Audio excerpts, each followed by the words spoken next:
सोचिए, एक शांत रात, पक्षी, जानवर, इंसान सब अपनी नींद में खोए हुए। तभी अचानक एक हमला होता है। बुलडोजरों की गड़गड़ाहट, पेड़ों के गिरने की आवाज, कुछ पक्षियों की चीखें। उनकी नींद खुलती है, लेकिन सामने जो नजारा होता है वो किसी जल्लाद से कम नहीं। उनके घर, उनके घोंसले, उनकी जिंदगी को कुचलते हुए मशीनें आगे बढ़ रही है। दोस्तों, ये कोई कहानी नहीं, बल्कि कांचा गाचीबोली में हुई असल घटना है। हमने इंसानियत को तो पहले से ही नहीं बख्शा, और अब इन बेजुबान जानवरों को भी नहीं छोड़ा।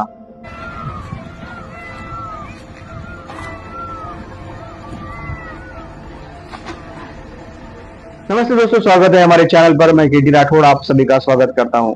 दोस्तों, आज हम बात करेंगे हैदराबाद की कांचा गाचीबोली जंगल की, जहां 400 एकड़ हरियाली को बचाने की जंग चल रही है। यह कहानी शुरू होती है एक शांत जंगल से, जहां पक्षी चहचहाते थे और जानवर रहते थे। लेकिन अब वहां बुलडोजरों की गड़गड़ाहट और कोर्ट की सुनवाई की गूंज है। यह सिर्फ पेड़ों की कहानी नहीं, बल्कि हमारे पर्यावरण और भविष्य की लड़ाई है। तो चलिए शुरू से लेकर आज तक की पूरी कहानी समझते हैं। दोस्तों, सब कुछ शुरू होता है 2024 के अंत में। तेलंगाना सरकार ने फैसला किया कि कांचा गाचीबोली के 400 एकड़ जंगल को काटकर वहां एक आईटी पार्क बनाया जाएगा। सरकार का दावा था कि इससे 50,000 करोड़ का निवेश आएगा और 5 लाख नौकरियां पैदा होंगी। लेकिन ये जंगल कोई आम जगह नहीं था। दोस्तों, यह हैदराबाद विश्वविद्यालय के पास बसा एक हरा भरा इलाका था, जहां 455 से ज्यादा प्रजातियां रहती थी। दोस्तों, वहां पर मोर, चित्तीदार हिरन और 100 साल से ज्यादा पुराने पेड़, उसके साथ बहुत सारे जानवर भी थे। फिर आया 30 मार्च 2025 और रात के अंधेरे में जब सब सो रहे थे, सरकार ने बुलडोजर भेज कर रातों रात 2000 से ज्यादा पेड़ काट दिए गए। सैटेलाइट तस्वीर से पता चला कि 2 वर्ग किलोमीटर हरियाली साफ हो गई। पक्षियों की चीखें और पेड़ों के गिरने की आवाज से इलाका गूंज उठा। दोस्तों, ये कोई छोटी घटना नहीं थी, यह हैदराबाद के फेफड़ों पर हमला था। 31 मार्च को सुबह जैसे ही लोगों को पता चला, हंगामा मच गया। हैदराबाद विश्वविद्यालय के छात्र सड़कों पर उतर आए। उन्होंने सेव कांचा कैंपेन शुरू किया, जिसमें 10,000 से ज्यादा लोग शामिल हुए। पर्यावरणवादी और स्थानीय लोगों ने यहाँ पर बहुत अच्छी तरीके से साथ दिया। छात्रों ने बुलडोजरों के आगे खड़े होकर कटाई रोकने की कोशिश की, लेकिन पुलिस ने 50 से ज्यादा छात्रों को हिरासत में ले लिया। दोस्तों, 1 अप्रैल को मामला तेलंगाना हाईकोर्ट पहुंचा। वाता फाउंडेशन और छात्रों ने याचिका दायर की कि यहाँ कटाई गैर कानूनी है। कोर्ट ने 3 अप्रैल तक कटाई रोकने का आदेश दिया, लेकिन असली टर्निंग पॉइंट आता है 3 अप्रैल को, जब सुप्रीम कोर्ट ने खुद इस मामले को उठाया। कोर्ट ने तेलंगाना सरकार को फटकार लगाई और कहा, अगर एक भी पेड़ काटा गया तो मुख्य सचिव को जेल होगी। कोर्ट ने हाई कोर्ट से रजिस्ट्रार को जंगल का दौरा कराने और रिपोर्ट देने को कहा। रिपोर्ट में पता चला कि 100 एकड़ जंगल को भारी नुकसान हुआ है और वहां मोर और हिरन जैसे जानवरों का घर उजड़ गया है।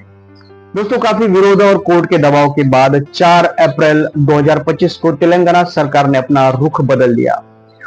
उन्होंने कहा कि अब 400 एकड़ की नीलामी नहीं होगी, बल्कि 2000 एकड़ में दुनिया का सबसे बड़ा इको पार्क बनाया जाएगा। यहां पर उन्होंने यू टर्न ले लिया। इसमें जंगल को बचाने और जैव विविधता को बढ़ाने का प्लान है। सरकार ने एक कमेटी बनाने की बात की, जिसमें वैज्ञानिक, छात्र और पर्यावरणवादी शामिल होंगे। लेकिन सवाल यह है, जो नुकसान हो चुका है उसकी भरपाई कैसे होगी? छात्रों का कहना है कि यह बस एक दिखावा हो सकता है।